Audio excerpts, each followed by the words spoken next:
যেমন কর্ম তেমন ফল। এটা হইছে রে। বাড়িতে মেহমান এসেছে, নাস্তা আনতে হবে, টেহা দেও। টাকা দে দোকান থেকে নাস্তা লয়া। ছেলেরে পাঠালাম সকালে নাস্তা আনার জন্য, এখনো আইতাছে না। মেহমান চলে গেছে। ওই তো দেখি আইতাছে। তুমি এখানে বসে আছো? এত এত দেরি করলি কেন? মেহমান চলে গেছে, টাকা দিয়ে নিলি, নাস্তা কোথায়? বাবা হইছে কি তাহলে তুমি শুনো। ভাই আমি জানতাম ভাই তুমি এদিক দাইবা ভাই, আমি 3 দিন ধরে কিচ্ছু খাই না ভাই, তুমি খাবার নিয়েছো ভাই, আমার দেও ভাই, আমি খাই ভাই, দেও দেও দেও ভাই দেও। সবই ঠিক আছে, এখন আমরা খাবো কি? আল্লাহ একটা ব্যবস্থা করবে, চলো কাজে যাও।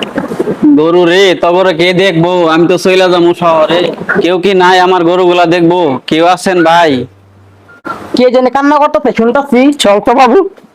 ভাই আপনার কি হয়েছে আমাদেরকে বলেন। ভাই আমার তো খামারে 10টা গরু আছে, আমার তো শহরতে ডাকাইছে, আমার তো যাইতে হইব, কে দেখবো? ভাই আপনারা দুইজন তো সৎ মানুষ, আমার গরুগুলা দেখবেন, আর যত দুধ দিব আমি আওয়ার আগ পর্যন্ত আপনারা বিক্রি করে চলবেন। আলহামদুলিল্লাহ, যেমন কর্ম তেমন ফল।